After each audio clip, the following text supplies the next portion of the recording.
Isipin mong pagtawanan ka ng mga kaklase mo, tuksuhin dahil sa pinakamahinang kakayahan, at sabihin, hindi ka kailanman magiging matagumpay. Iyan ang naging buhay ni Su Jingming. Ang tinatawag niyang kapangyarihan ay wala kundi isang kaawa-awang kislap ng kuryente. Hindi man lang sapat para sindihan ang isang bumbilya.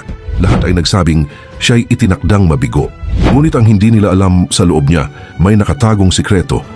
Isang lihim na yayanig sa buong bansa. Nang magsimula ang pambansang pagsusulit ng mandirigma, ang langit mismo ay nabiyak at mula roon, kumidlat ang Violet Lightning, isang S-rank na kakayahan na matagal nang nawala sa kasaysayan. Ay isang hampas lang ng kanyang sibat at nagkadurog-durog ang mga halimaw na parang papel. Ang mahina niyang kislap ay naganyong alamat ng Purple Heaven Divine Thunder, isang kapangyarihang kayang pabagsakin maging ang mga Rank 2 Beast Kings. Sa loob lamang ng ilang oras, mula sa pagiging E-rank na walang halaga, umakyat siya sa tuktok bilang #1 contender. Winawasak ang mga rekord, ginugulat ang mga karibal at binabaligtad ang buong federasyon. Ito ay hindi lang kwento ng muling pagbangon. Ito ang pagsilang ng isang henyo, ang pag-akyat ng isang nilalang mula sa basura patungo sa pinakamalakas sa buong mundo. Ito pa lamang ang simula. At ang pamagat ng kwento, Awakening the Purple Thunder at the Beginning.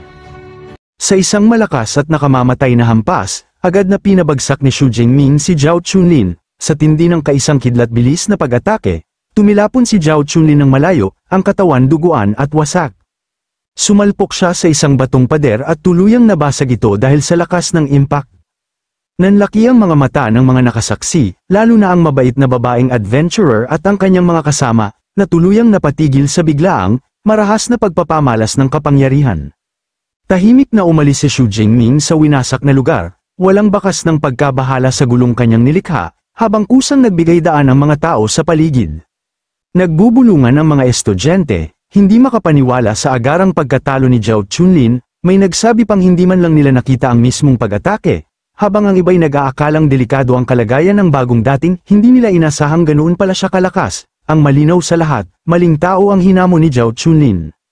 Hindi rin makapaniwala ang mabait na babae at ang kanyang kasama, inamin niyang hindi rin niya nasundan ang galaw ni Su Jingming, sinuri naman ng kanyang kasamang blonde na buhok ang nangyari at napagpas siya niyang malamang durog ang mga binti at balakang ni Zhao Chunlin, na kahit mabuhay ay malamang maging inutil.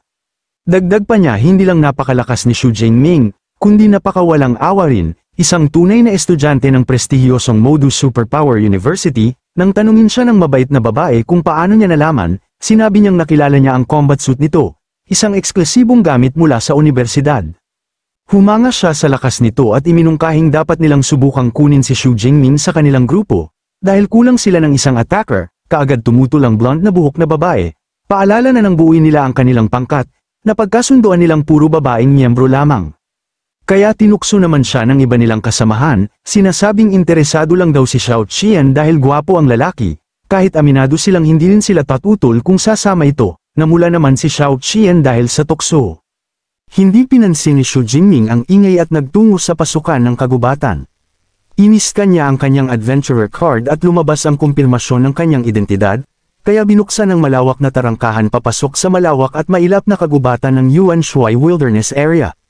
Pagkapasok niya, napatigil siya nang marinig ang malakas na atungal ng isang hayop sa malayo, isang hudyat ng teritoryong pag-aari ng isang malakas na nilalang, marahil nasa tier 4, ngunit nanatili siyang kalmado, hindi iyon ang target niya sa araw na iyon.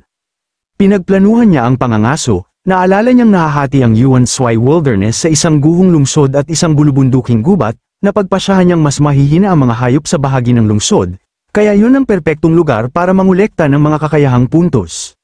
Binuksan niya ang holographic na mapa sa kanyang smartwatch at nakita ang isang lugar na tinatawag na Ping'an County, na karamihan ay tinitirhan ng mga Tier 2 beasts, kakaunti ang Tier 1 at walang mas mataas pa. Dahil sa lawak nito at tinatayang 500 hanggang 600 hayop, itinuring niya itong ideal na lugar para mangaso. Sa isang matatag na sigaw sa kanyang isipan, inanunsyo ni Su Jingming ang kanyang pagdating sa Ping'an County at agad na tumakbo, habang kumikilos siya ng hindi kapani-pani walang bilis sa kagubatan. Di nagtagal, nakarating siya sa guho ng bayan, kung saan agad siyang hinarap ng isang mabangis na nilalang, isang wolf-like na hayop na sumalakay mula sa kadiliman. Kalma niyang nakilala yun bilang isang second-rank shadow cat, perpektong mapagkukunan ng kakayahang puntos, at dahan-dahan niyang kinuha ang kanyang sandata. Ngunit bago siya umatake, bigla niyang hinawakan ang kanyang dibdib sa sakit, nararamdaman niya ang marahas na pag-alab ng negatibong emosyon mula sa dugo ng Thunder Tyrannosaurus sa kanyang katawan, isang matinding udyok na pumatay, napagtanto niyang habang pinipigilan niya yun, lalo lang tumitindi ang pagnanasa. Isang mabangis at baliw na ngiti ang gumuhit sa kanyang mukha, sapat na ang pagpipigil, sa pagsabog ng purple ang kidlat, tuluyan niyang pinakawalan ng dugo't pagnanasa sa laban. Sa bigla at nakakatakot niyang pagbabago, napatigil sa takot ang Shadow Cat. Lumipas ang isang buwan, isang pangkat ng 4 na adventurer ang nagpapatrol sa parehong bayan, nagtanong ang isa kung bakit napakawalang laman ng lugar, reklamo na buong araw na silang naghahanap pero wala silang makita kahit isang hayop. Galit na sagot ng kanilang kalbong pulang balbas na kapitan na wala siyang ideya, ngunit nakakakilabot iyon. Sinabi naman ng kanyang kasamahan, dapat may daan-daang hayop sa laki ng lungsod, kahit sabay-sabay na umalis ang mga ito, hindi dapat ganito kalinis at kalungga.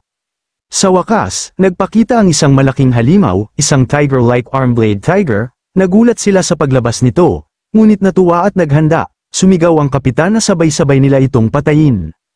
Ngunit bago sila makagalaw, isang dambuhalang sibat na gawa sa purong purple na kidlat ang bumagsak mula sa langit. Tumama ito sa halimaw at agad itong nabura na tumalsik pa ang dugo, sumabog sa isang higanteng pagsabog ng purple na enerhiya at nagkalat ang mga piraso nito sa paligid.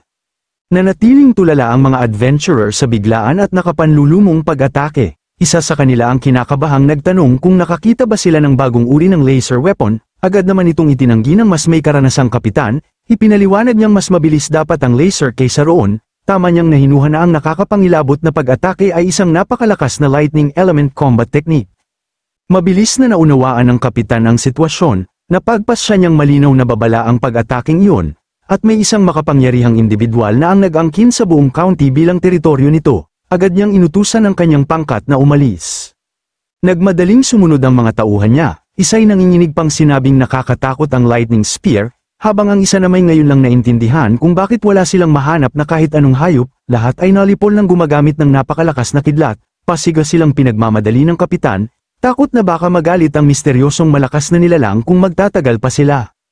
Nagbago ang tanawin, at lumitaw ang makapangyarihang si Xu Jingming, nakatayo ng kalmado sa tuktok ng isang mataas na istruktura, lumabas ang notification ng sistema, kinukumpirma ang pagpatay niya sa isang tier 2 arm-blade tiger at binigyan siya ng 19 na ability points, napaisip siya tungkol sa kanyang pag-usad, tuwang-tuwa na ngayong mataas ang proficiency niya, ang Thunder Spear technique niya ay abot na ng higit 1,000 metro ang saklaw. Binuksan niya ang status panel upang suriin ang mga nagawa niya sa loob ng isang buwan, sa higit 8,000 ability points na naipon, umangat siya mula high-level tier 1 tungo sa high-level tier 2, ang Thunder Undestructible body niya ay lumampas na rin sa 3 antas, ipinagmamalaki rin niyang napaangat niya sa intermediate level ang ilan sa kanyang A-rank combat techniques, isang bagay na hindi kayang gawin ng kahit sino sa ganoong kaikling oras. Matapos linisin ang buong county, napagpasyahan ni Xu Jingming na oras na para mag-empake. Nilayo niyang bumalik muna sa supply base para magpahinga bago sumubok na pumasok muli sa mas malalim na bahagi ng kagubatan kinabukasan. Pagbalik niya sa Yuan Shui supply base, nagulat ang ilang adventurer nang makita siyang dumating na may pasan-pasang napakalaking backpack, puno at halos umaapaw. Nagbiro sila, iniisip kung nagkaroon ba ng paa, ang bag, o baka buong bangkay ng isang hayop ang dinala niya pabalik. Sa isip ni Xu Jingming, mabuti na lang at binili niya ang reinforced na bersyon ng backpack. Kung hindi nito kakayaning buhatin ng higit 400 kilo ng materyales na nakuha niya. Pumunta siya sa Adventurers Hall at lumapit sa counter upang ibenta ang mga ito. Magalang siyang tinanong ng receptionist kung anong mga materyales ang nais niyang ibenta at itinuro siya sa malaking weighing plate. Binuksan ni Xu Jingming ang napakalaki niyang bag, at bumungad ang isang gabundok na dekalidad na mga pyesa ng hayop. Ipinabatid niya sa nagulat na receptionist na may higit siyang 400 kilo ng tier 2 beast materials, at hiniling na alamin ang halaga nila. Habang sinusuri niya ito, napansin niyang ang mga bahagi ay puro pinakamahalaga at pinakamaganda ang kondisyon, tulad ng litid ng tigre, mga kuko, at sungay ng rhino. Dahil sa sobrang dami, humingi ng paumanhin ng receptionist at sinabing kailangan niya ng tulong. Makalipas ang ilang sandali, dumating ang isang nakaayos na lalaki kasama ang 2 babaeng attendants. Ipinakilala niya ang sarili bilang Zhao Yi, ang manager na namamahala sa acquisitions. Nagpakilala si Xu Jingming, at nakipagkamay si Manager Zhao Yi at humanga sa kakayahan niyang makapatay ng napakaraming hayop kahit napakabata pa. Inalok niya itong maupo habang inaasikaso ng kanyang staff ang inventaryo. Habang nakaupo si Xu Jingming kasama si Manager Zhao Yi, abala naman ang mga empleyado kasama ang mga lumulutang na scanner drone sa masusing pag-appraise ng napakalaking tambak ng materyales. Lalong humanga ang manager sa talento ng kabataan at nagpa siyang bumuo ng magandang ugnayan. Iniabot niya kay Xu Jingming ang Platinum Membership Card ng Supply Base, na may kasamang diskwento sa lahat ng bilihin. Magalang itong tinanggap ni Xu Jingming. Dumating ang isang babaeng empleyado dala ang opisyal na ulat, na ibilang nila ang 89 na high-tier materials, 107 mid-tier material at 221 low-tier materials ang second-rank beast, na pamangha ang manager, lihim na nagtataka kung nilipol ba ni Xu Jingming ang buong pugad ng mga hayop mag-isa. Pagharap niya kay Xu Jingming, ibinigay niya ang kabuuang appraisal, higit 24.76 milyon, inalok niya itong gawin ng 25 milyon, at tinanggap naman yun ni Xu Jingming. Ilang sandali pa, nakatanggap siya ng notification sa telepono na pumasok na ang pera, na nagdala ng kabuuang balanse niya sa mahigit 29 na milyon, napangiti siya, napagtantong bigla siyang naging napakayaman. Habang papalabas na siya, iniabot ni Manager Zhao Yi ang kanyang business card at inimbitahan siyang magkape minsan, magalang itong sinang-ayunan ni Xu Jingming. Pinanood siya ng manager habang papalayo, iniisip na ang binatang yun ay may walang hanggang potensyal. Pagkaalis ni Xu Jingming, tumunog ang telepono ng manager, sinagot niya ito. Ang tumawag ay si Zhao Chunlin na nasa ospital, balot ng benda at nakaupo sa wheelchair. Galit na galit siyang sumisigaw sa telepono. Sinasabing nakita niyang bumalik sa base ang taong umatake sa kanya at mariing hinihiling sa manager na tulungan siyang maghiganti. Kalma namang tinanong ng manager na ngayoy malinaw na siyang makapangyarihang koneksyon ni Zhao Chunlin, kung ang tinutukoy ba niya ay ang high-level first-tier user, at kung ano ang nais nitong gawin. Buong galit na sinabi ni Zhao Chunlin na ipadala niya ang Tiger Shark Squad upang gawing impyerno ang buhay ni Xu Jingming. Sumang-ayon ang manager na ipapahiram niya ang elite squad, ngunit may isang kondisyon. Pagkatapos nito, tapos na ang anumang ugnayan nila. Tinanggap naman yun ni Zhao Chunlin, nangangakong aalis siya ng lungsod kapag natapos na ang kanyang paghihiganti. Pagkababa ng tawag, nakaramdam ng hindi maipaliwanag na kaba si Manager Zhao Yi, pilit niya itong itinanggi, na baka sobra lang ang kanyang iniisip, pinayapa niya ang sarili, sinasabing ang Tiger Shark Squad ay pawang second-tier elites, kaya hindi dapat mahirapan sa isang first-tier lang. Samantala, habang naglalakad si Xu Jingming sa mga kalsada ng supply base, bigla siyang napahatsing ng malakas.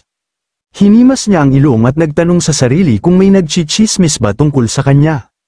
Nasa telepono naman si Manager Zhao Yi, masiglang nagre-report sa kanyang nakatataas tungkol sa bagong ability user na si Xu Jingming, na ang mga beast materials na dinala nito ay mas marami pa kaysa pinagsama-sama ng 12 ng ibang grupo. Pinakinggan ito ng base chief na si Manager Wang Chuan, at nang marinig ang pangalan ay agad niyang sinuri ang records. Pagbukas niya sa file ni Xu Jingming, nanlaki ang kanyang mga mata. Agad niyang tinawagan muli si Zhao Yi, ngayon ay may halong kaba ang boses, sinabi niyang napakahalaga ni Xu Jingming at dapat siyang ipagbigay alam agad sa kanya kung bumalik ito. Pumayag naman si Zhao Yi, nagtataka kung bakit ganoon kalaki ang reaksyon ng kanyang boss, napagpasyahan niyang siguro ay napakalakas ng background ng binata, kaya natuwa siyang naging magalang siya rito. Tinitigan ni Manager Wang Chuan ang profile ni Xu Jingming, nakilala niya itong isa pang disipulo ng bantog na siyang Jian Tian, at tila mas may potensyal pa kaysa kay Liu Ming, isa pang estudyante ng din. Konklusyon niya, si Xu Jingming ay isang henyo na hindi dapat mabalingan ng galit ng sinuman.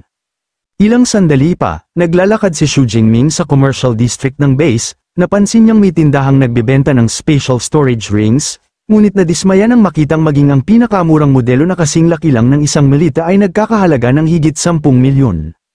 Mahal man, nakikita niya ang sobrang kaginhawaan nito, at nagtataka kung magkano kaya ang mas malaking bersyon na pwedeng paglagyan ng kanyang sibat. Naputo lang iniisip niya nang tumunog ang telepono, si Liu Wentao, ang masayahing roommate niya, ang tumawag at nagtanong kung kailan siya babalik sa universidad. Sabi ni Xu Jingming, mga kalahating buwan pa siya bago makabalik, at tinanong kung may nangyari ba. Hindi niya alam na may mga matang nakatutok sa kanya mula sa isang tagong eskinita. Doon, nakaupo sa wheelchair ang naghihiganting Zhao Chunlin, kasama ang beerang Tiger Shark Squad. Itinuro niya ang kanilang target.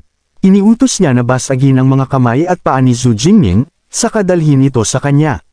Walang emosyon na tumango ang lalaking kasapi ng squad. Habang ipinagpapatuloy ni Xu Jingming ang tawag, nagsimulang magkwento si Liu Wentao tungkol sa isang mayabang na bagong estudyante sa kanilang universidad. Bigla namang napahinto si Xu Jingming, naramdaman niya ang masasamang tingin. Nagtanong si Wentao kung ano ang nangyari, ngunit tumingin lang si Xu Jingming sa likuran, alamang nakaabang na ambush, kalma niyang sinabing wala, at magpatuloy lang ito sa pagsasalita. Pumasok siya sa liblib na eskinita, at doon naghihintay ang Tiger Shark Squad. Nagbigay ng hudyat ang kapitan, nasa posisyon na ang target, inutusan niya ang isa nilang miyembro, si Hiji, na suriin ang lakas nito. May nagbiro pang isa na masyado yatang praning ang kapitan sa isang upper first rank user lang, ngunit nang gamitin ni Hiji ang kanyang psychic ability, nanlaki ang mga mata niya sa pagkabigla, sinabi niyang hindi maaaring totoo ang nakikita niya, ramdam ng kapitan na may mali at nagtanong agad kung ano ang nangyari. Ibinahagi ni Hiji sa buong grupo ang psychic perception niya. Sa kanilang paningin, ang mga aura nila ay maliliit na sindi lamang ng enerhiya. Ngunit ang kay Xu Jingming ay isang higanteng umiikot na vortex ng nakapangingilabot na purple na enerhiya, napakalayo ng agwat sa kanila. Nayanig ang buong squad, na pagtantong ang kapangyarihan nito ay lampas pa sa isang upper second rank user, at kaya silang lipulin ng hindi nahihirapan. Nang itim ang mukha ng kapitan sa galit at pagkabahala, mali ang impormasyong ibinigay sa kanila, at ipinadala sila ni Zhao Chunlin sa tiyak na kamatayan. Kaagad niyang ipinahinto ang operasyon at iniutos ang pag-atres, nangangakong sisingilan nila si Zhao Chunlin sa ginawa nito. Mula sa isang kalye, napanood ni Xu Jingming ang biglang pagtalon at pagkawala ng buong squad habang nakahanda na ang kanyang sibat. Nalito siya sa biglaang pag-atres ng mga ito, mabilis niyang napag-isip na iisang tao lang sa base ang may galit sa kanya, si Zhao Chunlin, at malamang na iyon ay isang nabigong pagtatangka ng paghihiganti. Binaliwala niya ito, iniisip na ang mga ganitong tao ay hindi nagbabago, at tuturuan niya ito ng maayos kapag nagkita ulit sila. Samantala, galit na bumalik ang Tiger Shark Squad kay Zhao Chunlin, nilapitan siya ng mariin ng kanilang kapitan at sinuntok siya ng ubod lakas. Sa lakas ng hampas, tumilapon si Zhao Chunlin mula sa kanyang wheelchair, nanginginig sa sakit at pagkagulat, sigaw niyang itinatanong kung bakit siya inatake.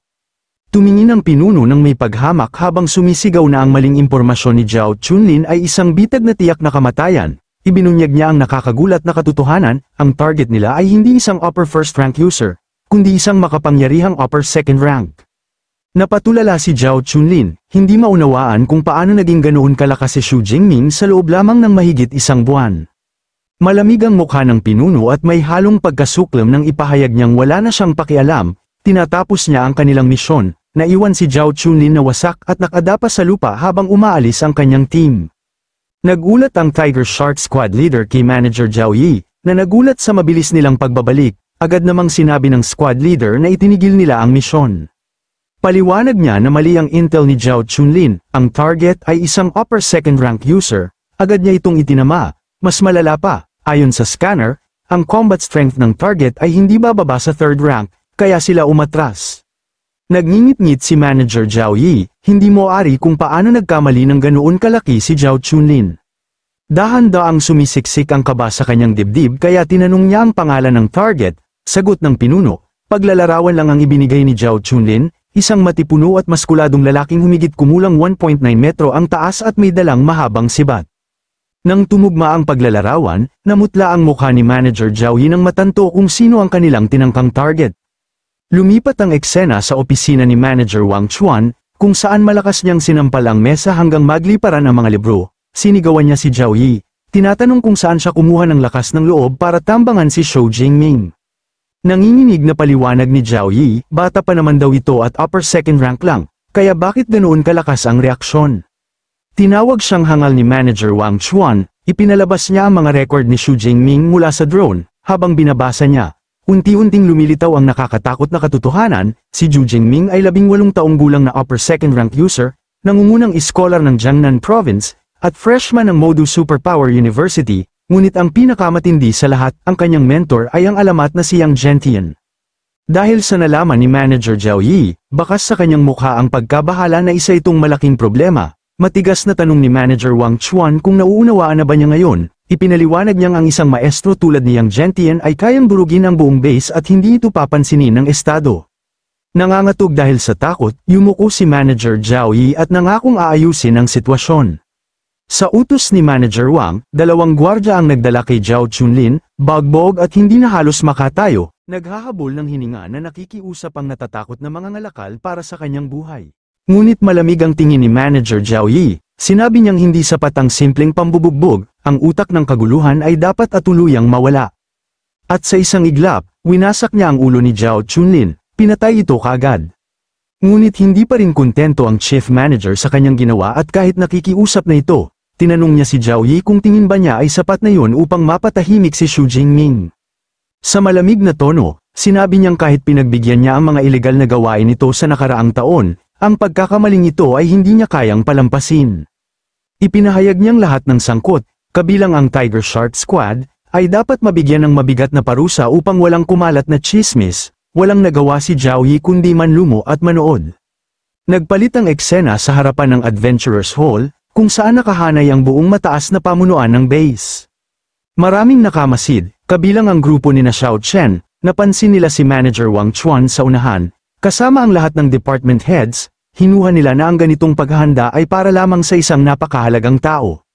Biglang napansin ng isa sa teammates ni Xiao Chen ang isang pamilyar na mukha, ang binatang mula sa Modu Superpower University, si Xu Jingming, na agad naman niya itong hinanap na kung saan. Nakita niya si Xu Jingming na naglalakad papalapit. Lumapit ang chief manager at magalang siyang binati, ipinakilala niya ang sarili bilang ang chief manager ng base, si Wang Chuan. Nabigla sina Xiao Chen at ang iba pa nang makita ang pinakamataas na autoridad sa base na personal na bumabati sa binata. Tila mas malalim pa ang katauhan ni Xu Jingming kaysa sa inaakala nila. Nagbigay ng formal na paghingi ng tawad si Manager Wang Chuan, ipinaalam niya kay Xu Jingming na pinarusahan na si Zhao Chunlin, at ang lahat ng kasabwat ay inaresto at makukulong habang buhay. Bilang kabayaran, inihanda ng base ang mga kompensasyon. Humanga si Xu Jingming, iniisip na ganito nga kumilos ang isang chief manager, malinis at mabilis. Dinala ng isang babaeng attendant ang isang kahon at ipinakita sa kanya ang pinakamataas na antas ng Black Gold membership card. Ipinaliwanag ni Manager Wang Chuan na nagbibigay ito ng libreng tirahan at hindi bababa sa 20% diskwento sa lahat ng bilihin. May isa pang kahon na inabot ng isa pang attendant, isang 1 cubic meter space ring, sinabi ni Manager Wang Chuan na isa itong regalo. Halos hindi makapaniwala si Xu Jingming sa gulat sa halaga nito. Tiningnan niya ito. Iniisip na aabot ito ng hindi bababa sa 50 milyon sa merkado, tinanggap niya ang regalo at kinilala ang sinseridad ng manager.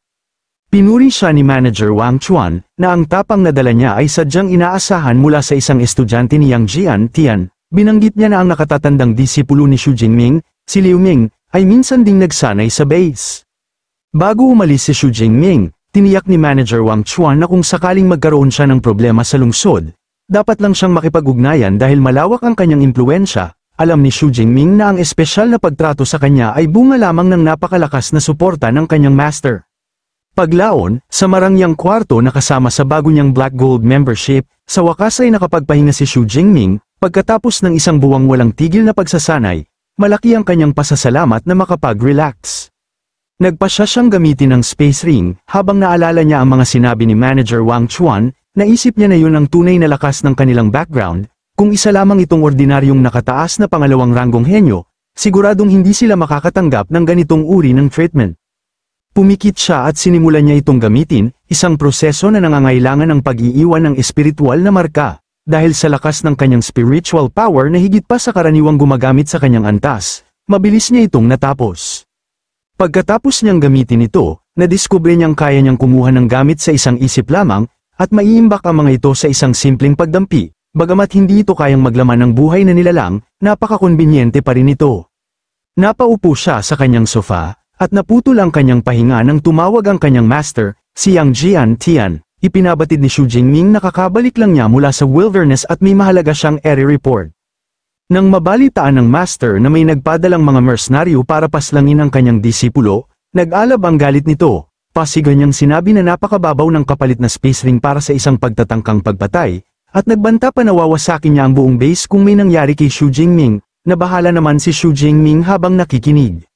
Nang kumalma, tinanong niya kung bakit umatras ang elite squad, hinuha ni Xu Jingming na napagtanto ng mga ito na mas malakas siya kaysa inaasahan nila, umabot sa antas ng upper tier second rank, kaya napilitan silang umurong.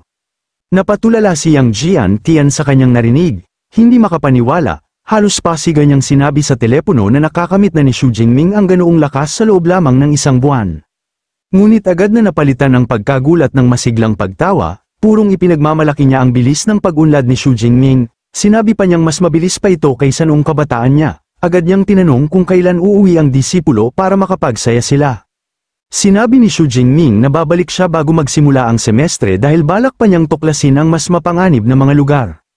Ibinanggit niya na mayroon siyang mataas na kakayahan sa Thunder Dash, hindi siya mahuhuli kahit pa ng isang ika-4 na ranggo na mabagsik na halimaw, at kung sakaling makaharap siya ng isa pang 5 ranggo na mabagsik na halimaw, maaari pa rin siyang gumamit ng Blood Rage Pill upang makaligtas. Kaya ayos lang na subukan ang kanyang swerte at magkaroon ng karanasan. Pinuri naman siya ng kanyang master sa kanyang tapang, pero pinaalalahanan niya ito na laging unahin ang pag-iingat, na unawaan naman ni Xu Jingming ang kanyang sinabi.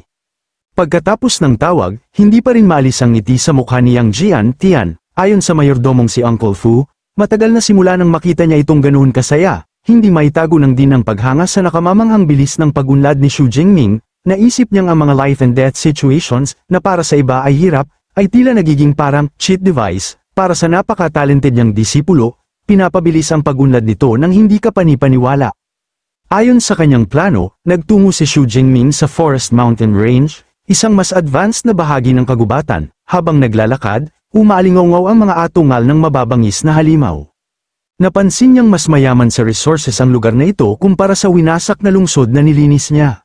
Sa kanyang paglalakad, bigla siyang nakaapak sa isang sanga ng kahoy, pagkatapos nito, isang biglang pag-atake ang tumungo sa kanya.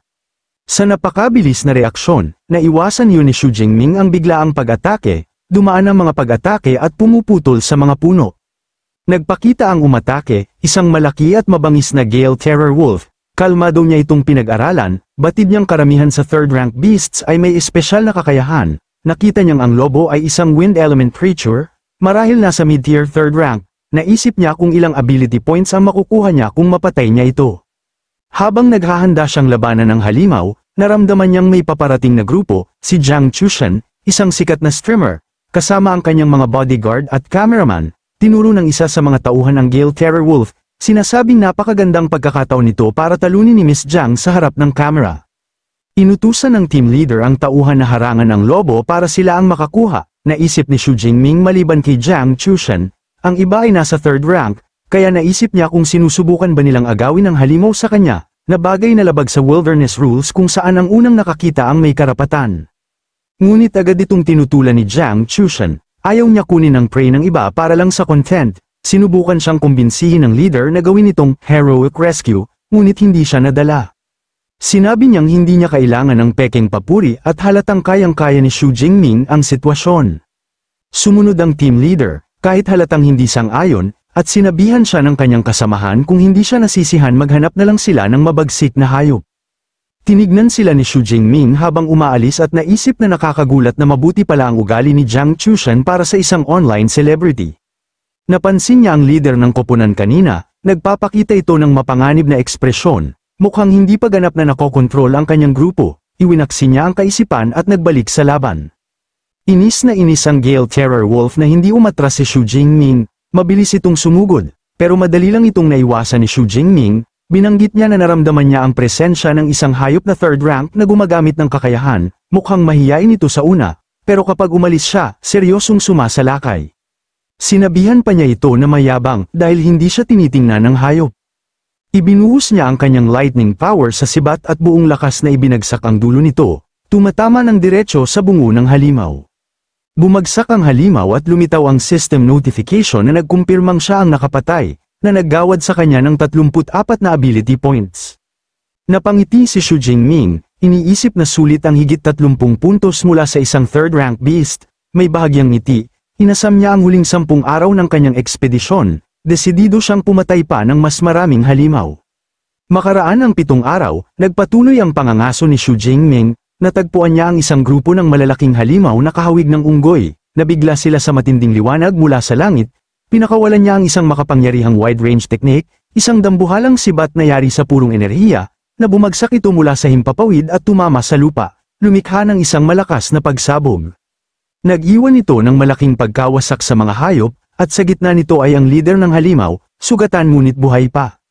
Nagulat si Xu Jingming na hindi napatay agad ng Thunder Spear ang pinuno, gayunpaman, inamin niyang makunat talaga ang isang third-rank beast leader.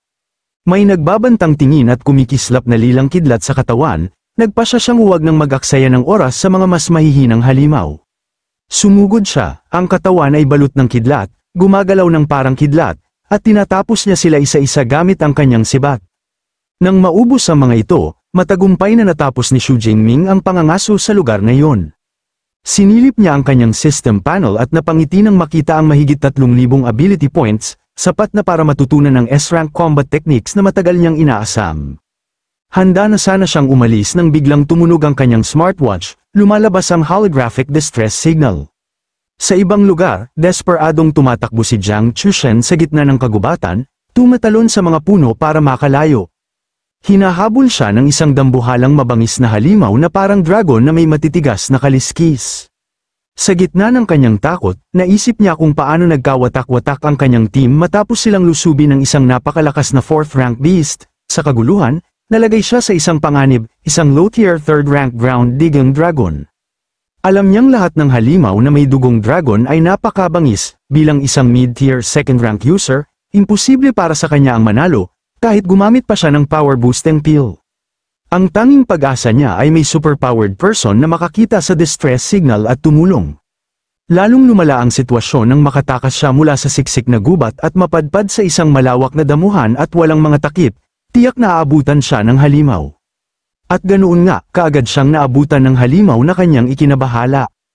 Sa mismong sandali na tatama ang halimaw, bumagsak mula sa langit ang isang napakalaking sibat ng purong lilang kidlat, humarang sa atake at pinatigil ang halimaw. Sa kidlat na sumiklab, lumitaw si Xu Jingming, nakatayo sa harap niya at hinarangan ng halimaw, hindi makapaniwala si Jiang Chushen, kilala niya agad ang kanyang tagapagligtas. Dahil sa takot, sumigaw siya kay Xu Jingming na tumakbo, ipinaliwanag niyang iyon ay isang low-tier 3rd-rank ground-digging dragon na hindi niya kayang talunin, ngunit hindi siya pinansin ni Xu Jingming. Ibinaba niya ang sibat sa lupa at humarap ng kalmado sa halimaw, napamaang si Jiang Chushen, at nainis. Pakiramdam niya may pananagutan siya, kung siya lang ang mamamatay, ayos lang, pero hindi niya maatim na may madamay dahil sa kanya. Sa isang desididong hakbang, tumakbo siya pasulong, tumawag kay Xu Jingming na tumakas habang siya ang haharang sa halimaw. Umungal ang ground-digging dragon at sumugod sa kanilang dalawa. Handa na sana si Jiang Chushen na makipaglaban, ngunit bago pa siya kumilos, pinalabas ni Xu Jingming ang kanyang tunay na lakas, na nag-angat ng alikabok sa paligid. Lumitaw sa likod niya ang isa pang napakalaking sibat na puno ng nagliliyab na kidlat. Inihagis niya ito pataas, dumaan ito sa ibabaw ng ulo ni Jiang Chushen, at patungo sa halimaw. Sa gulat niya, napanood niya ang sibat na tumama na parang kidlat na hinugis sandata, tumusok direkta sa nakabaluting ulo ng halimaw. Sumabog ang lilang kidlat at laman loob sa isang malakas na pagsabog. Bumulagta ang halimaw, durog ang ulo, habang tumalsik ang dugo sa paligid. Napaupo si Jiang Chushen, nanginginig, hindi makapaniwala, nauutal siyang nagtanong kung paano napatay ang ganoong kabangis na halimaw sa isang iglap lamang. Napatingin siya kay Xu Jingming at napagtanto ang tindi ng lakas nito. Naisip niyang ang sonic boom na narinig niya kanina ay mula pala sa kanya. Paano siya naging ganito kalakas kung upper tier 2nd rank user lang siya? Lumabas ang system notification kay Xu Jingming, naggagawad ng 36 na ability points. Napangiti siya, tama ang hinala niya, mas mataas ang puntos ng mga halimaw na may dugong dragon. Pagkatapos ng laban, lumapit si Xu Jingming kay Jiang Chushen, na nakaluhod pa rin, at tinanong kung ayos lang siya. Sabi nito ay ayos lang, nanlalambot lang ang tuhod, at nagpasalamat sa kanya. Mapagpakumbaba niyang sinabing gagawin naman yun ng sinuman, at tinulungan siyang tumayo. Nagpakilala si Jiang Chushen at sinabi na may malaking utang na loob siya at maaari siyang humiling ng kahit ano sa hinaharap. Ganoon din si Xu Jingming ipinakilala ang kanyang sarili na mahirap na humiling sa ngayon, pero idinugtong na ang autograph para sa kanyang roommate ang magiging pinakamagandang pabor. Nagulat siya, ngunit pumayag, wala raw siyang dala ngayon, ngunit ibibigay niya ito pagbalik sa supply base. Pagkatapos ay napatingin siya sa sandatang hawak ni Xu Jingming, nakilala niya agad ang sibat bilang ang tanyag na Dark Cloud Gale Spear, at tinanong kung estudyante ba siya ng Modu University, kumpirmado niyang regalo yun ng kanyang master. nagulat naman siyang nagtanong kung kilala ba niya ang sibat na ito. Ipinaliwanag naman ni Jiang Chuchuan na sikat ang sandata dahil napakabigat nito, at tanging malalakas na gumagamit lang ang kayang humawak nito. Ipinakilala niya ang sarili bilang isang second-year student mula sa Elemental Academy. Magalang niyang binati si Su Jingming bilang senior. Sa loob-loob niya, nagtaka si Jiang Chuchuan dahil hindi niya kailanman narinig ang pangalan nito sa eskwelahan, kaya naisip niyang siguro'y isang sobrang tahimik na senior na to. Napagtanto naman ni Su Jingming na inakala nitong mas nakatatanda siya. Karaniwan kasing umaabot lang sa kapantay niyang lakas ang mga estudyante pagdating ng third year, kaya hindi na niya ito itinama. Kaya binati din niya ito bilang kanyang junior. Namangha pa rin si Jiang Chuchuan na kaya nitong patayin ng isang iglap ang isang malakas at upper-tier third rank na nilalang. Nang aalis na sana siya, pinigilan siya ng dalaga na mumula ang pisngi. Mahiyain niyang tinanong kung pwede bang sumama muna siya sa paglalakbay nito, dahil nahiwalay siya sa kanyang mga bodyguard at hindi niya kayang mabuhay mag-isa sa kagubatan. Pumayag si Su Jingming na ihatid siya hanggang sa Ruined City para makabalik itong ligtas. Masaya siyang nagpasalamat sa kanyang senior.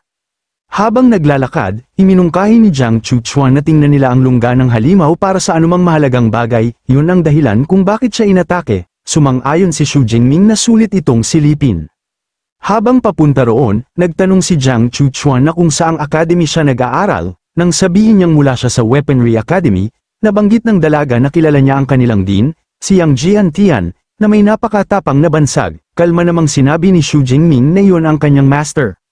Labis na nahiya, at agad-agad humingi ng paumanhin sa mali niyang pagkakasabi tungkol sa guro nito. Nagulat si Su Jingming, iniisip na para sa isang malamig na Ice Goddess, online, nakakagulat na napakadaldal niya sa personal. Itinuro ni Jiang Chuchuan ang lugar, ang mabatong yung ibang lungga ng Ground Digging Dragon. Maingat niyang pinakiusapan si Jiang Chuchuan na manatili ito sa likod dahil baka may panganib pa.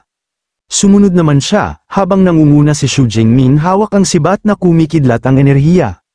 Hindi nagtagal, napalitan ng pagkamangha ang kanilang pag-iingat. Sa pinakaloob, nadiskubre nila ang isang nakatagong oasis, isang maliit na bukal ng malaturkesang tubig, napapalibutan ng bihira at mababangong bulaklak. Lumaki ang mga mata ni Su Jingming nang makita niya ang isang B-rank na Qingling Grass, A-rank na bulaklak ng apoy, at C-rank na Hypnosis Herb. Ang dami ng bihira at kakaibang mga bulaklak at halamang gamot ay ikinagulat niya, lalo na nang bigla siyang naamoy ang kakaibang halimuyak. Samantala, nagulat din si Jiang Chuchuan nang mapansin niya ang isang mabilis na kondensasyon na may esensya ng mundo, isang mahimalang gamot panggagamot para sa iba sa ika-4 na ranggo, isang S-rank Earth Spirit Spring. Tinanong ni Su Jingming kung sigurado siya. Pumitas si Jiang Chuchuan ng isang bulaklak, hinaplos ito sa kanyang pisngi, at ipinaliwanag na ang espiritu ng mundo ng spring ay nagpapalusog sa mga kalapit na halaman, kaya nag-evolve ang mga ito sa mga bihirang bulaklak na naglalabas ng kakaibang halimuyak. Hindi siya nagdududa, ito ang tinatawag na Earth Spirit Spring.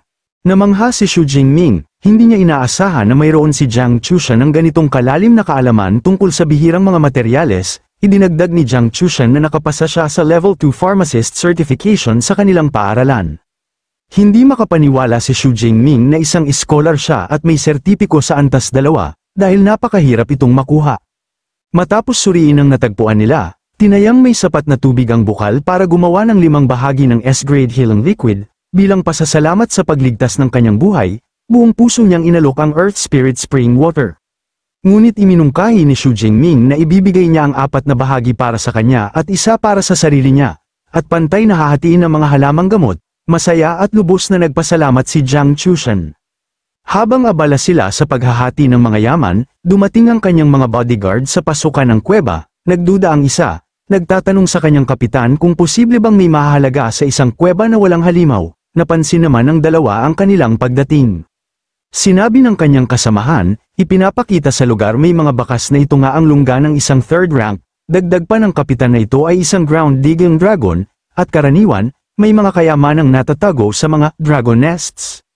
Pagpasok nila, nagulat silang makita sina Jiang Chuchuan at Su Jingming sa loob, na bigla ang dalaga sa biglaan nilang pagdating. Sa isip niya na kapag nadiskubre ng mga elite third rank na sundalo ang S-grade spring, magkakaroon ng malaking panganib.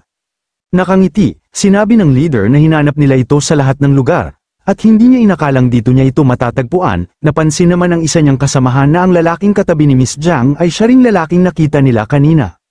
Agad namang inamin ni Jiang Chushan na si Xu Jingming ay isang senior mula sa parehong paaralan at nakilala niya ito sa daan ng tanungin niya ng casual. Dahil dito, ipinaliwanag niya na ang mga bihirang bulaklak at halamang gamot na nakita nila ay may napakagandang kalidad, kaya nararapat lamang na ibahagi at hatiin nila ang lahat ng patas. Ngumisi ang leader at sumang-ayon na nagpasalamat sa kanya, ngunit bamulong ang isang tauhan, sinasabing ang bukal ay mukhang ang alamat na S-grade healing holy medicine, ang Earth Spirit Spring. Kaagad na nag-iba ang hangin, kumislap ang mga mata ng mga bodyguard sa kasakiman dahil sa napakalaking halaga nito. Parehong naramdaman ni na Xu Jingming at Jiang Chushan ang biglaang pagbabanta na kapag nabanggit ang resources na S-rank. Nang ibabaw ang ngisi ng leader, nawala ng kunwaring kabaitan, sinabi nito kay Miss Jiang tila hindi siya nagsasabi ng totoo. Nabahala si Jiang Chushan nang mapansin niyang alam na ng grupo ang mga damo ng espiritu ng lupa at ang mga bihirang bulaklak. Dahil dito, agad niyang inaya si Xu Jingming na umalis na sila, ngunit hindi gumalaw si Xu Jingming. Agad namang bamulong si Jiang Chushan na ang mga bodyguard ay pick 3rd rank, at wala silang laban, ngunit kalmado niyang idinugtong na hindi niya tinitingnang mas mahina siya kaysa sa kanila. At kahit ibigay nila ang kayamanan, hindi rin sila pauuwiin ng buhay habang ikinumpirma ito ni Xu Jingming sa kanila, nanlamig ang dalaga sa katotohanan iyon. Tumawa ang team leader, kinumpirmang tama ang hinala ni Xu Jingming na tinawag pa niya ito na mayabang na bata. Habang mayabang niyang ipinapaliwanag ang kanilang malupit na loika, sikat si Jiang Chushan, at kung pakakawalan nila ito, maaari nitong ilantad sila online at sirain ang kanilang mga karera, kaya napagpasyahan ng leader na mas ligtas na patayin silang dalawa at ibaon ng sekreto sa kuweba magpakailanman. Ayaw maging pabigat, gumawa si Jiang Chushan ng napakahirap na desisyon, kinuha niya at nilunok ang Red Power Enhancing Blood Burst Pill, handang lumaban kasama ng tagapagligtas niya. Agad na kumilos ang gamot, at ang kanyang A-rank Ice Superpower ay biglang sumabog sa lakas. Pinalaya niya ang kanyang kapangyarihan, nagpapakawala ng alon ng yelo sa lupa na nagsimulang magpalamig at mag-freeze sa mga paa ng mga bodyguard. Hindi natinag ang team leader at nagbigay ng utos, pinapaharap niya si Zhou Chong kay Xu Jingming, na tinawag pa niyang first lover ni Jiang Chushan bilang pang-aasar. Ang natitirang miyembro ay pinapwesto niya sa pasukan ng kuweba upang bantayan ang labasan. Pagkatapos ay hinarap niya si Jiang Chushan, nagbago ang kanyang katawan, ang kanyang C-rank ability ay nagtransforma sa kanya bilang isang higanti at mabangis na saber-tooth tiger, malamig niyang sinabi na dito na matatapos ang buhay nito. Nagbitaw ng mga malalaswang biro ang ilan sa kanyang tauhan, sinasabing dapat pa raw nilang i-record ang lahat bago siya patayin, ipinapakita ang tunay nilang kababuyan. Nabuhusan ng matinding takot at pagkamuhi si Jiang Chushan, at para siyang nakaharap sa mga halimaw na nagkatawang tao, hindi niya matanggap na dito siya mamamatay, pinakamalaki niyang pagsisisi, nadamay niya si Xu Jingming sa kapahamakan. Lumingon sana siya para balaan si Xu Jingming, ngunit nanlaki ang mata niya sa nasaksihan na bigla na lang itong sumugod. Sa isang kisap mata, nagbago ang takbo ng laban, lumaki ang mga mata ng Tiger Leader nang may maramdaman siyang biglang paggalaw. Bago pa makapagtugon ng sinuman, lumitaw si Xu Jingming sa likod ni Zhou Chong, at tumagos na ang sibat sa dibdib nito, bumulagta ang bodyguard, patay sa isang iglap. Tumingin si Xu Jingming sa kalaban ng seryoso, malamig na sinabing kahit isang third-tier fighter ay hindi pala gaanong banta. Nagulat ang isa nilang kasamahan sa bilis na galaw ni Xu Jingming. Hindi makapaniwala ang leader na kayang pabagsakin ng ganoon kadali ang kanyang mid-tier 3rd rank na tauhan. Dito niya napagtantong malaki ang pagkakamali niya, si Xu Jingming ang tunay na panganib.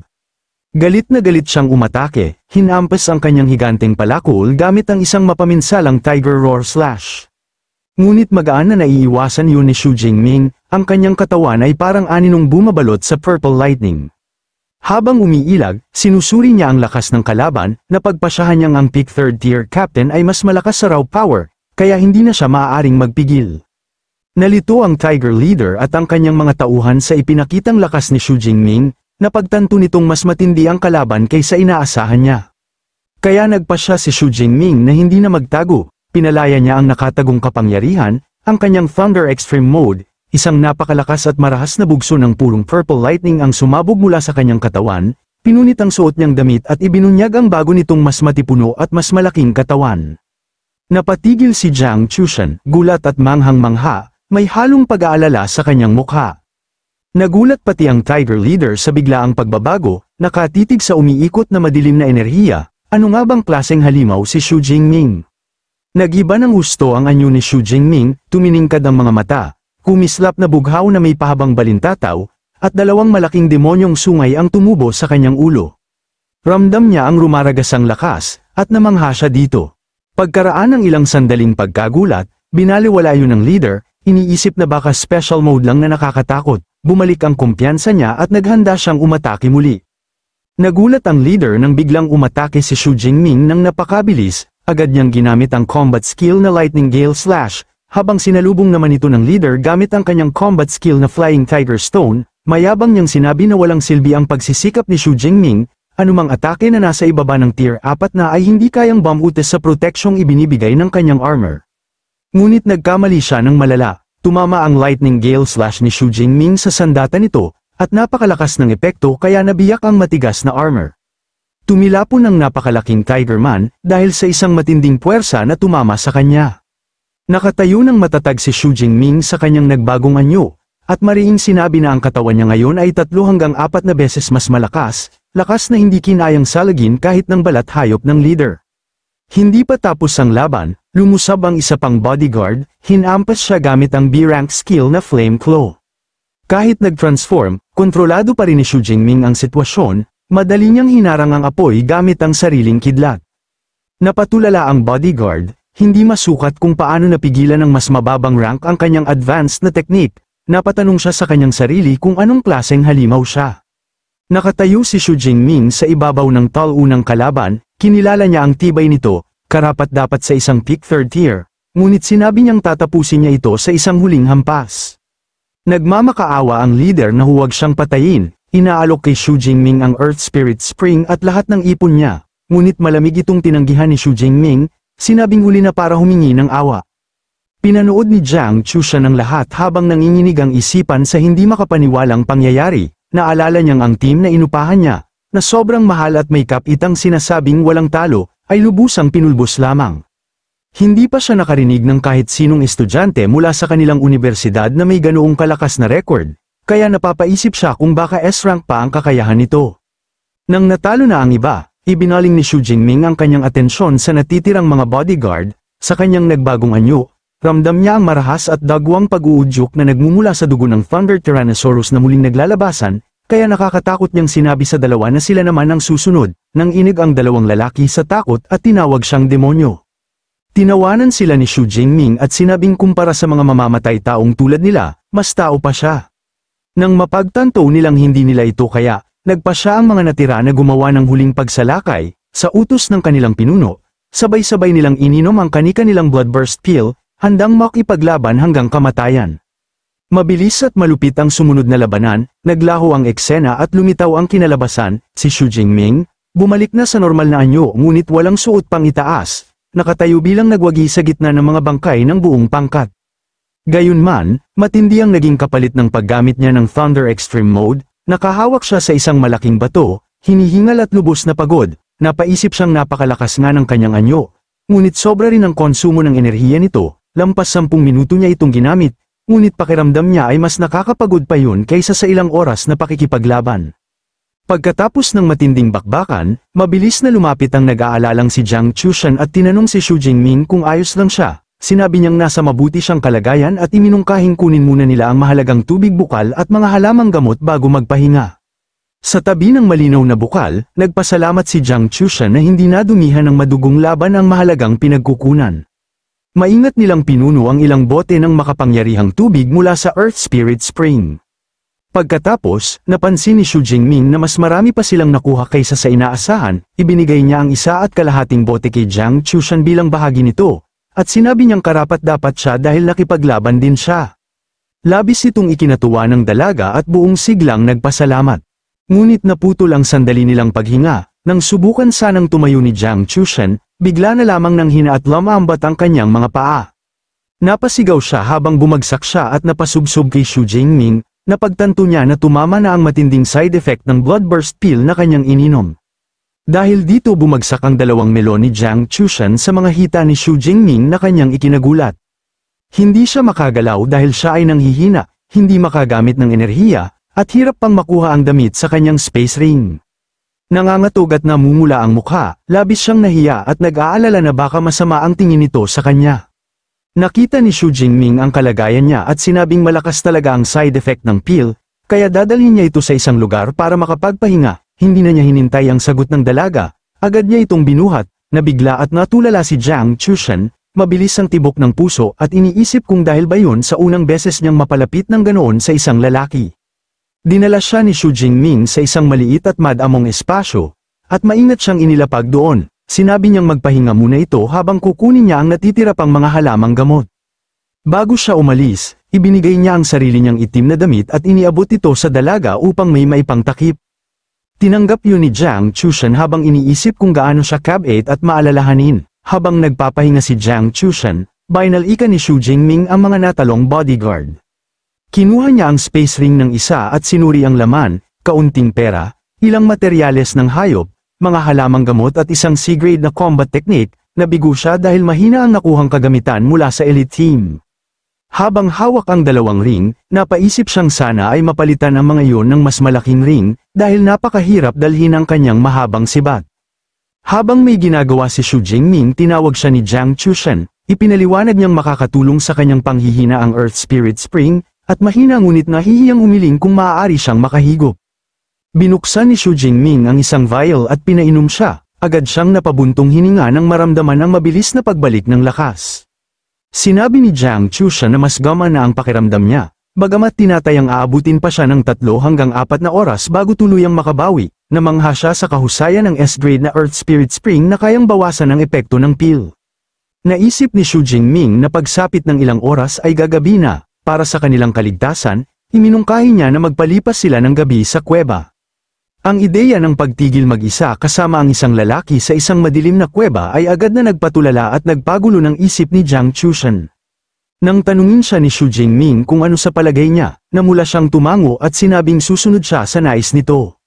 Kinabukasan, sumilip ang araw sa kagubatan, ganap nang nakabawi si Jiang Chushan at nag-inat ng kanyang mga braso, sabik sa sariwang simoy ng hangin. Biro niya, mananatili sana siya roon ng 1 buwan kung hindi lang delikado ang mga halimaw. Paglingon niya kay Xu Jingming, naalala niya ang mga alalahanin niya kagabi at napailing na lang sa sarili dahil sa kanyang mga imahinasyon. Napagtanto niyang hindi pala ganoon ang pagkatao niya tulad ng inaakala niya, ngunit nakaramdam din siya ng kaunting pagkadismaya. Napatigil ang kanyang iniisip nang sabihin ni Xu Jingming na panahon na para umalis, at ihahatid niya ito hanggang sa gilid ng kagubatan. Nabigla siya ngunit agad na pumayag. Nagsimula silang tumakbo sa gubat, si Xu Jingming ang nauuna. Bigla itong huminto at iniunat ang braso upang pigilan siyang sumulong.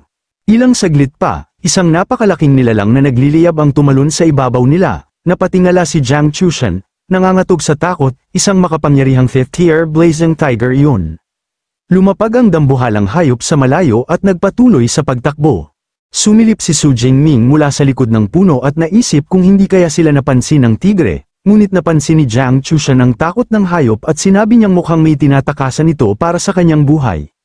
Nanlaki ang kanyang mga mata nang maunawaan kung ano ang maaaring humahabol dito. Isang dambuhalang hukbo ng mga kulay abong hayop na mukhang lobo at may pulang mata ang Ram Agasa.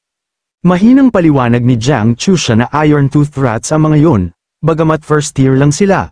Kapag nasa kawan ay napakadelikado nila, kaya nilang lamunin kahit 6th tier na mandirigma, kaya pala tumatakas ang blazing tiger. Nabahala si Xu Jingming na hindi na nagtataka kahit ang tier 5 beast ay tumatakbo. Kinabahan siya at sinabing kailangan na nilang tumakas, agad na hinawakan ni Xu Jingming ang kamay niya at nagsimula silang tumakbo, habang nasa likuran nila ang rumaragasang kawan. Alam ni Jiang Chushan na napakahaba ng stamina ng mga daga, hindi sapat ang simpleng pagtakbo para makatakas. Binanggit ni Xu Jingming na sa 70 kilometro ang layo ng supply base at kailangan nang humanap ng paraan para kumilos ng mabilis. Pinapabagal siya ng dala niyang sibat kaya sinabi niyang kailangan niya itong iwan, ngunit agad na nagbigay ng solusyon si Jiang Chushan, sapat ang laki ng space ring niya upang ipasok ang sibat. Madali niyang nailagay ang mabigat na sandata, kaya gaman ang galaw nito. Ngunit napansin ni Xu Jingming na mabagal pa rin ang pagtakbo nila dahil sa paghawak kamay. Kaya iminungkahi niya na buhati na lamang niya ito sa likod. Napatulala si Jiang Chushan sa hiya at pagkagulat, ngunit bago pa siya makatanggi, mabilis siyang binuhat nito at nagpatuloy sila sa pagtakbo ng mas mabilis. Nakawala sila sa kagubatan at lumabas sa isang guho ng lungsod. Ngunit napawi ang pag-asa nila nang makita ang kawan na nilalamon ang katawan ng isang tao. Napagtanto ni Xu Jingming ang kinatatakutan nila, sinakop na ng rat tide ang buong lugar. Wala nang atrasan, kaya sinabi niyang kailangan nilang lumaban, inilabas niya ang Thunder Extreme Mode, bumalat sa katawan niya ang lilang kidlat at may lumitaw na malademonyong sungay. Sinabihan niya si Jiang Chushan na humawak ng mahigpit habang sumugod siya sa kawan. Naging malabo ang kanyang anyo dahil sa bilis na parang kidlat, winawasak niya ang mga daga at nakatatanggap ng ability points sa bawat patay. Samantala, sa isang military outpost, minu-monitor ni na Manager Wang at ng kanyang mga tauhan ang crisis. Iniulat ng isang opisyal na mahigit 300,000 ang bilang ng rat tide, mabigat ang ekspresyon ni Wang at sinabi nitong malaking pinsala yun sa ekosistema, at malamang papasok ang rehiyon sa isang pagbagsak sa loob ng isang buwan. Ipinakita pa niya ang mapa ng mga natrap na ability users, sayang karamihan ay malamang kakainin, nag-alala si Wang para kay Xu Jingming, isip niya. Kung hindi kikilos ang kanyang master na siyang Jian Tian, wala nang makapagliligtas rito kapag nasangkot sa kawan. Biglang nakakita ang mga sundalo sa monitor ng isang higanteng bola ng lilang kidlat, inutusan ni Wang ang mga sundalo na maghanda, huwag magpanik, simulan agad ang pagsusuri sa panganib na dulot ng halimaw, ipinag-utos sa unang pangkat na pamwesto bilang mga pambomba. May ulat na gumagalaw ang target sa 80 metro bawat segundo. Nagpaputok ang mga sundalo ngunit walang epekto ang kanilang bala sa malakas na energy barrier. Sa rurok ng kapangyarihan niya, tumalon ng mataas si Xu Jingming kasama si Jiang Chushan, lumipad patawid sa military blockade. Marahan siyang lumapag sa harap ng nagulat na tropa habang unti-unting naglaho ang kanyang demonyong anyo. Tahimik ang mga sundalo sa pagkabigla, may nagsabing inakala niyang isang lightning beast ang papalapit, hindi tao, isa pa ang nagsabing nakakatakot ang aura ng lalaki, habang ang isa na may napansin na pamilyar ang silhouette ng babae. Pagbalik niya sa normal na anyo na pagod, at sinabi ni Xu Jingming kay Jiang Chushan na nasa supply base na sila at ligtas na, hinawakan ni Jiang Chushan ang kanyang braso at nagpasalamat. Dumating si Manager Wang Chuan at agad siyang nakilala, hindi siya makapaniwala na lagpasan nila ang rat tide, at tinanong kung kailangan niya ng tulong, ipinaliwanag ni Xu Jingming na tumakbo siya ng mahigit 40 minuto mula sa kabundukan at ubos ang lakas, ang tanging kailangan niya ay 1 kwarto para makapagpahinga.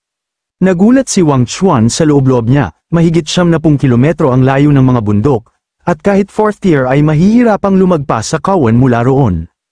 Agad siyang nag-alok na maghanda ng kwarto, ngunit agad na sumingit si Jiang Chushan at sinabing siya na ang bahala kay Xu Jingming. Habang sinusuportahan niya ito, nag-umpisa ang bulungan ng mga sundalo, kinilala nila siya bilang Goddess Jiang at sinabi kung gaano kaswerte ang binata, may ilang nagtanong-tanong tungkol sa relasyon nila, at isa pang sundalo ang nagreklamong nanakaw na ang kanyang diyosa. Makaraan ng 2 araw at 2 gabi, nagising si Xu Jingming sa isang malambot na kama. Naroon si Jiang Chushan sa tabi niya, nakangiting masigla. Sinabi nitong ang tagal niyang natulog at handa na sana niyang painumin ito ng Earth Spirit Spring upang mas mapabilis ang paggaling niya. Nagulat si Xu Jingming at agad bumangon, kung ganoon siya katagal nakatulog, nagtanong siya tungkol sa kalagayan ng kagubatan, ipinaliwanag ni Jiang Chushan na hindi pa humuhupa ang rat tide kaya naka-lockdown pa ang buong lugar, dagdag pa niya, kapag tapos na ito, malamang kakaunti na lang ang matitirang mga halimaw doon. Nang maisip ni Xu Jingming na wala na siyang dahilan para manatili, nagpasya siyang bumalik na sa universidad dahil malapit nang magsimula ang semestre, narinig ito ni Jiang Chushan at sinabi niyang uuwilin siya, kaya iminungkahi niyang magbiyahe na lang sila ng sabay. Agad namang pumayag si Xu Jingming, habang nagpaplano sila, biglang naalala ni Jiang Chushan ang isang pangako niya. Inabot niya kay Xu Jingming ang pinirmahang litrato na hiniling nito, laking gulat ni Xu Jingming nang makita na nakasuot si Jiang Chushan ng sexing eerie sa post na masyadong mapang-akit, malayo sa inaasahan niya. Namula si Xu Jingming at agad na ipinaliwanag kay Jiang Chushan na hiningi niya yun para sa isang kaibigan, at tila masyadong malaswa ang litratong yun, hiniling niya kung maaari bang palitan ito ng mas normal na larawan. Nagulat si Jiang Chushan nang mapagtanto niyang mali ang naging pagkaintindi niya.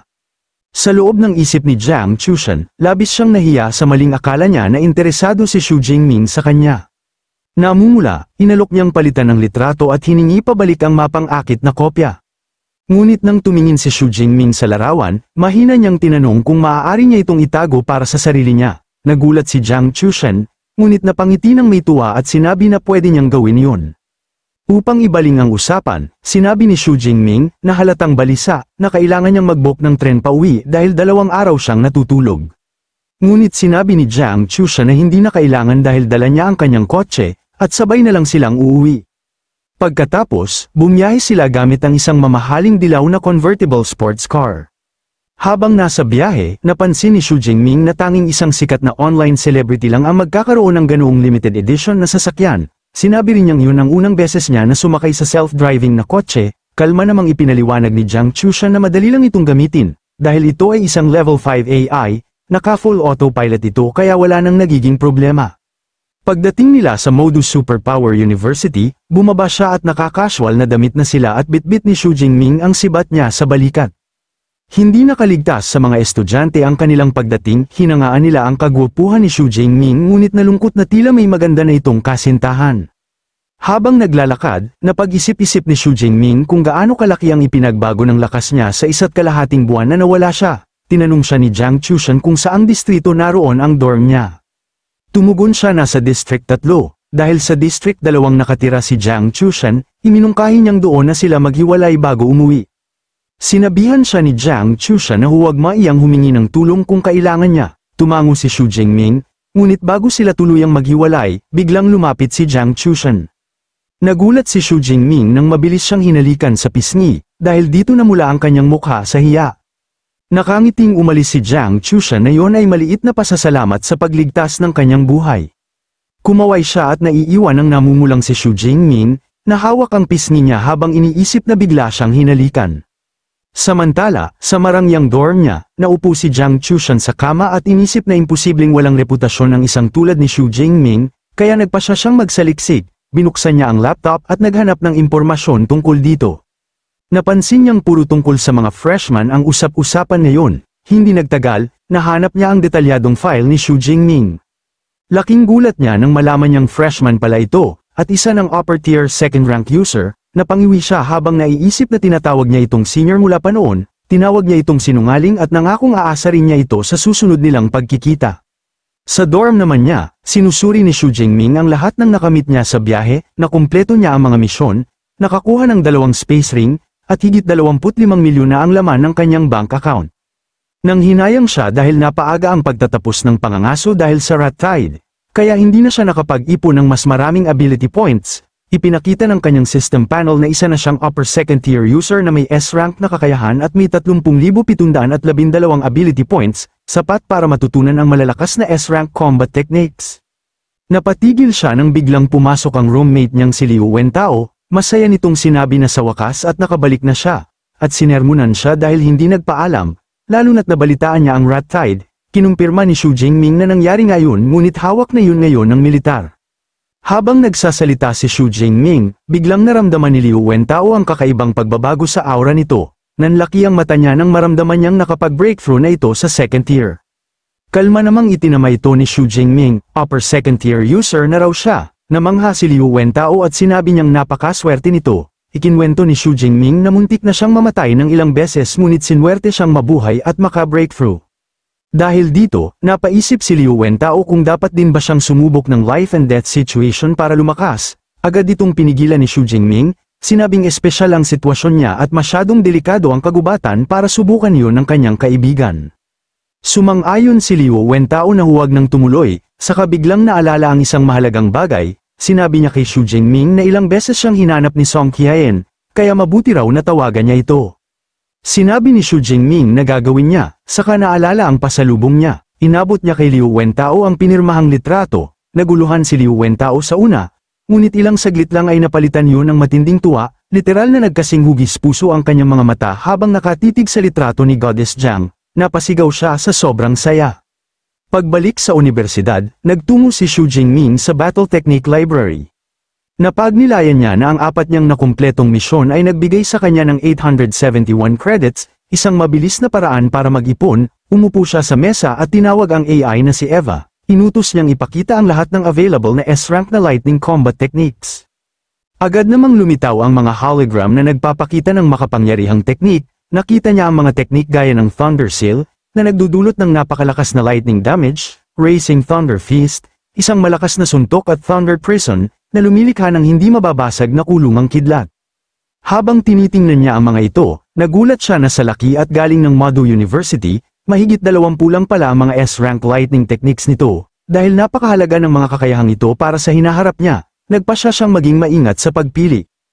Nagpatuloy siya sa pagsusuri ng mga opsyon hanggang tumutok siya sa dalawang teknik, Heavenly Thunder Art, isang long-range ability na tumatawag ng natural na kidlat, at Thunder Armor, isang defensive skill na lumilikha ng shield.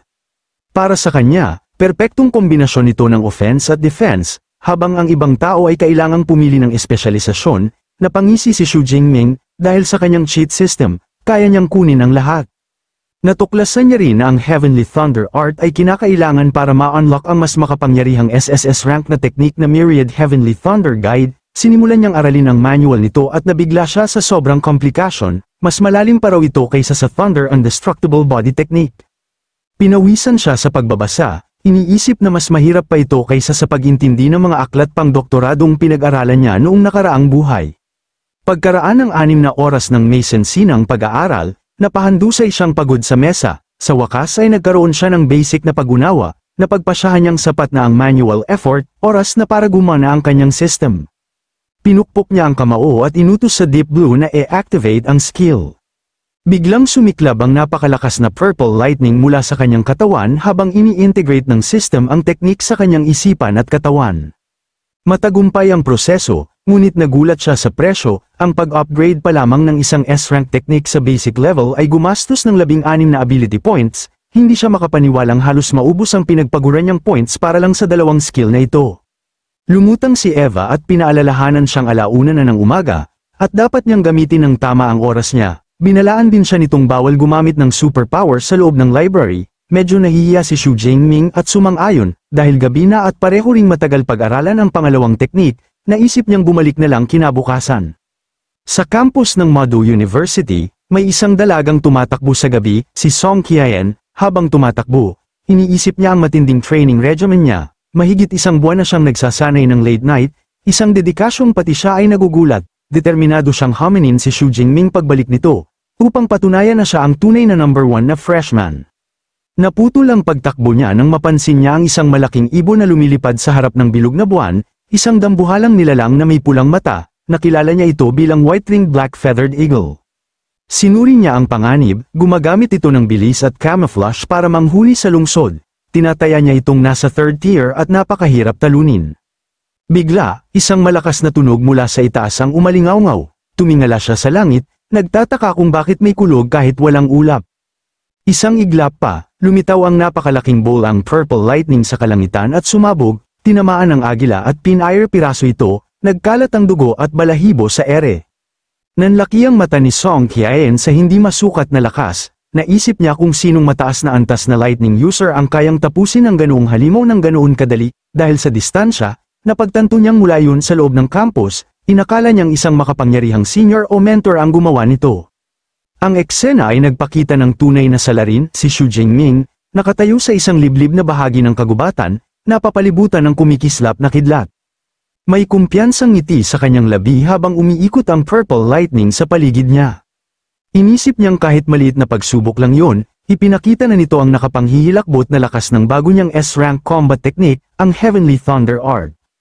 Lumabas ang system notification, napatay niya ang isang mid-tier, 3rd rank white-winged black-feathered eagle at nakakuha siya ng 34 na ability points. Namangha siya, mas malakas pala ang technique kaysa sa inaasahan niya, napakatindi ng destructive power at halos 1 kilometro ang saklaw. Habang naglalakad siya palayo, masaya at kontento, may isang misteryosong binatang nakasilip mula sa mga puno, lihim siyang pinagmamasdan, at mukhang interesado sa tanyag na freshman.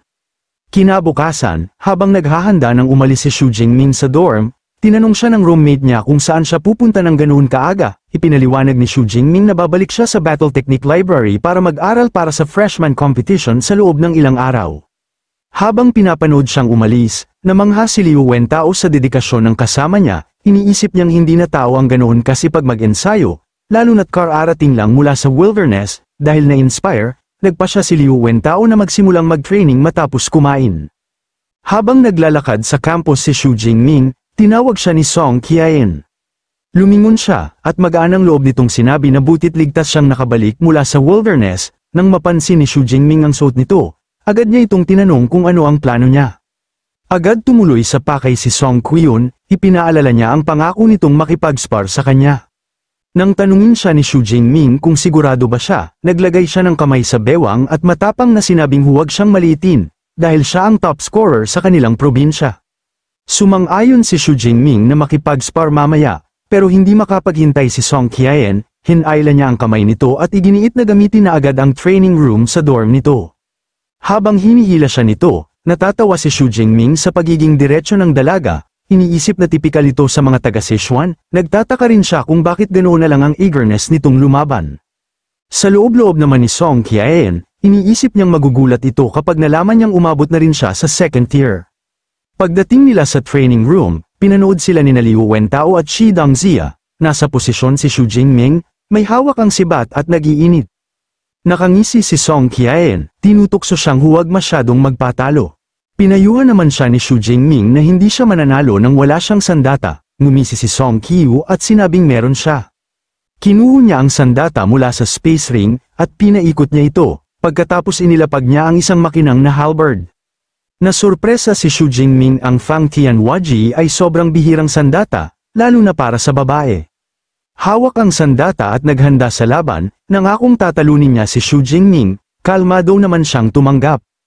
Sa gilid, nakangisi si Liu Wentao, inisip niya na panalo na agad ang kanyang brother Ming, na ikinatawa ni Shi Dongzia ang nangyayari. Pagsisimula ng laban, naramdaman ni Xu Jingming ang aura nito, nasa lower second tier pala siya, naisip niyang dito siguro nanggaling ang kumpiyansa niya, pero hindi pa rin siya nababahala, biglang sumiklab mula sa katawan niya ang napakalakas na purple lightning habang idineklara niyang hindi rin siya tumigil sa pag-angat.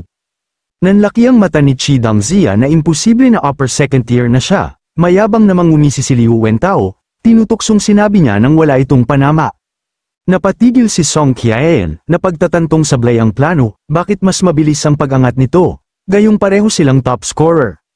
Napalibutan ng kidlat, tinanong siya ni Xu Jingming kung gusto pa niyang magpatuloy, nahihiya ngunit determinado, pumayag siya, pero hiniling na huwag siyang masyadong lakasan.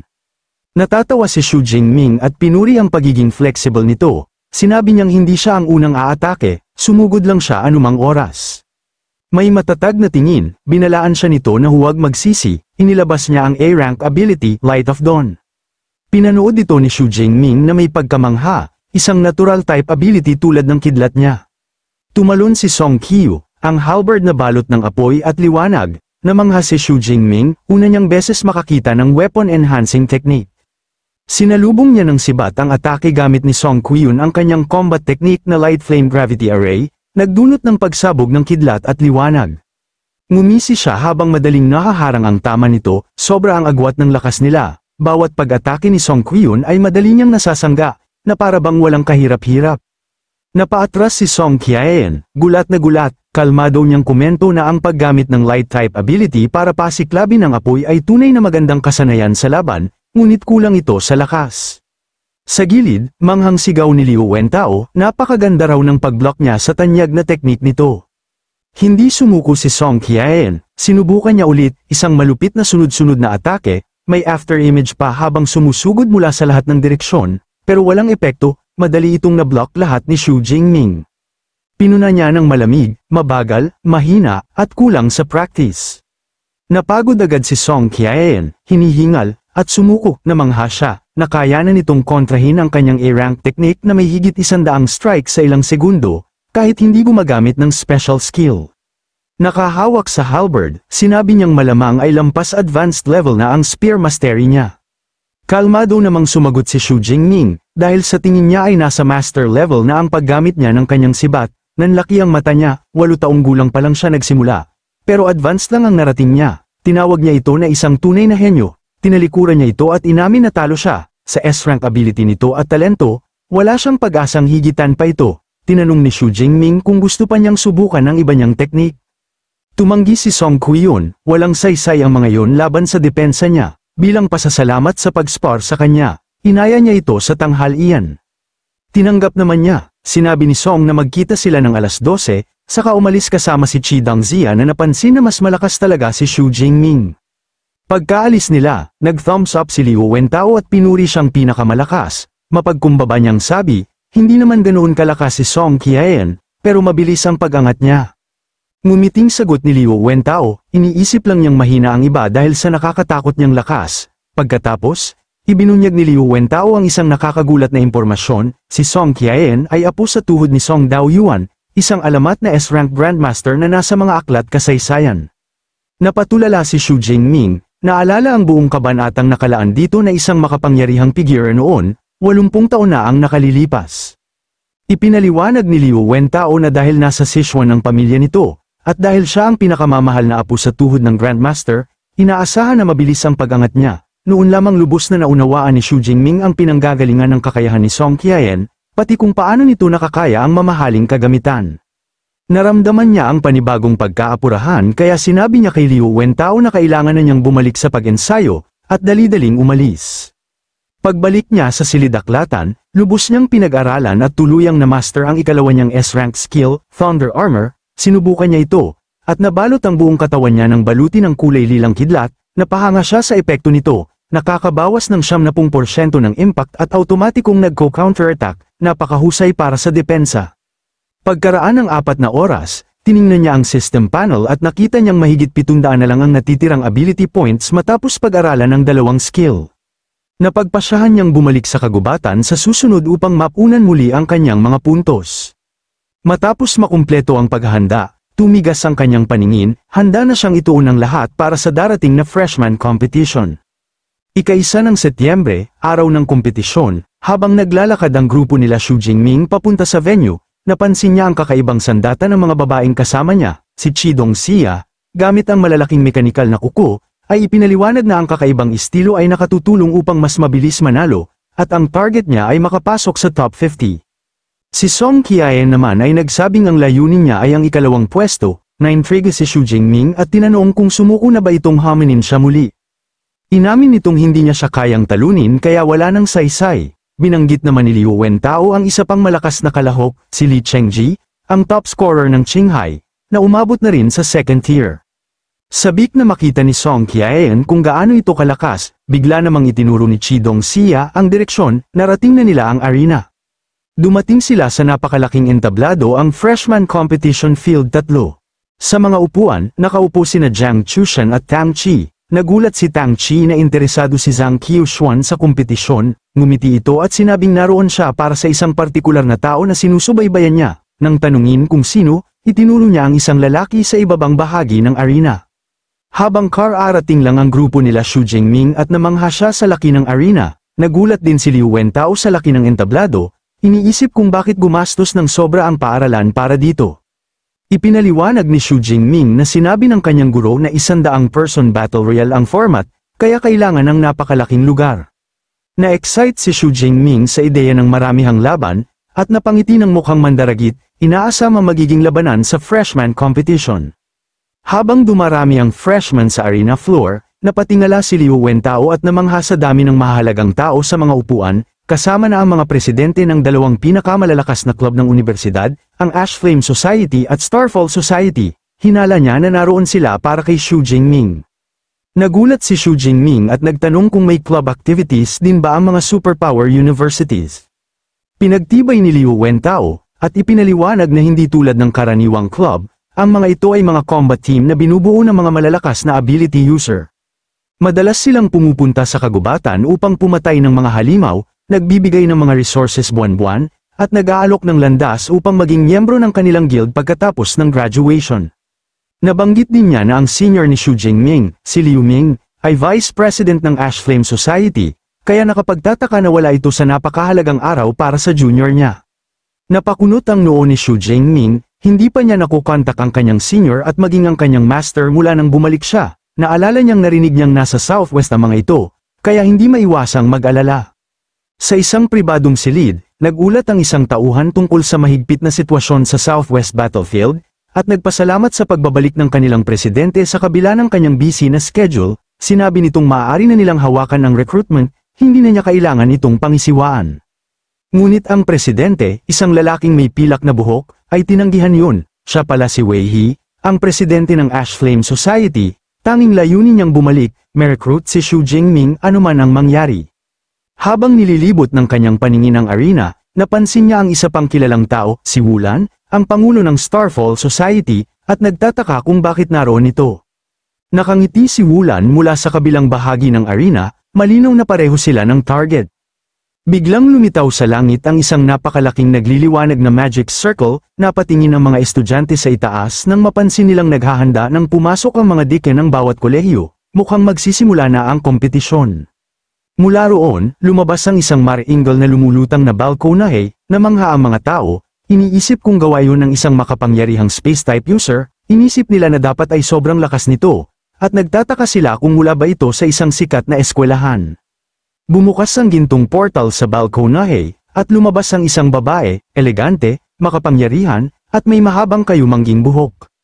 Agad niyang nakuha ang atensyon ng lahat. Nakilala siya ni Liu Wentao, ang vice principal na nagbabantay sa Battle Technique Library, namangha si Xu Jingming sa kabataang anyo nito, ngunit ipinaliwanag ni Song Qiun na mabagal tumanda ang mga ability user dahil sa tibay ng kanilang katawan, bagamat tansya niya ay nasa 40 na ito.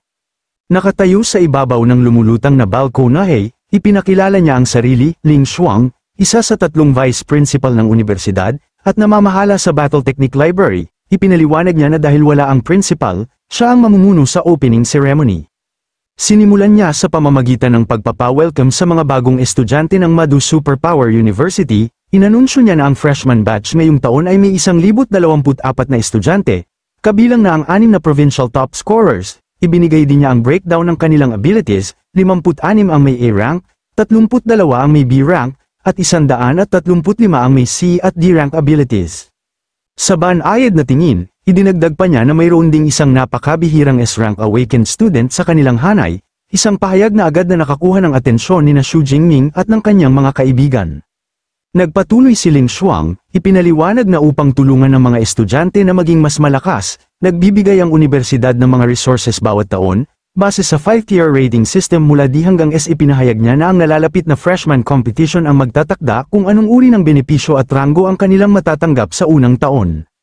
Ipinakita sa hologram ang sistema ng pag-grade, sistema ng kredito, power ranking, at sistema ng misyon. Masigla ang kompetisyon sa Magic City University, kaya sinang-ayunan niya na mas mabuti pang kanselahin ang mga sistemang ito upang mas maging patas para sa lahat. Nagbulungan ang mga estudyante, nababahala sa matinding pressure ng kompetisyon, narinig yun ni Ling Shuang at tumawa ng may pang-uuyam, biglang bumalat sa kanya ang isang mabagsik na aura habang mariing tinatanong kung kailan niya sinabi na patas ang Modo University. Sa seryosong tinig, idineklara niya, layunin ng universidad ang lumikha ng mga powerhouse, at ang paglikha ng malalakas ay nangangailangan ng matinding kompetisyon. Nalugmok sa katahimikan ng mga freshmen dahil sa tindi ng kanyang presensya. Si Xu Jingming lamang ang hindi natinag, may kumpiyansang ngiti sa labi habang iniisip na tama ang naging desisyon niyang pumasok dito. Pinayuhan ni Ling Shuang ang mga estudyante na huwag itago ang kanilang lakas, dahil mas malakas na performance ay nangangahulugang mas maraming resources. Ipinaliwanag niya ang detalye ng kompetisyon, ang unang yugto ay 100-person battle royale, kung saan lilipad ang mga drone para bilangin ang mga tatalunin ng bawat kalahok, may 10 rounds, at ang top 5 ng bawat round ang uusad. Ipinakita niya sa malaking screen ang mga gantimpala, first place, 10 cubic meter space ring, A-grade cultivation resources, at 1,000 credits, second at third A-grade at D-grade combat suits, B-grade resources, at malaking bilang ng credits. Napanganga ang mga estudyante sa halaga ng mga premyo, at ganoon din si Xu Jingming. Napaisip naman si Liu Wentao kung magkano kaya ang ibebenta ng isang 10 cubic meter large capacity space ring. Idinagdag pa ni Ling Shuang na ang resulta ng kompetisyon ay magtatakda rin ng permission levels nila sa universidad mula C rank hanggang A rank, ang bihirang S rank permission naman ay hiwalay na ibinibigay. Matapos ang kanyang talumpati, ipinasa niya ang programa sa isa pang dean at umalis ng elegante sa isang kisap ng gintong liwanag.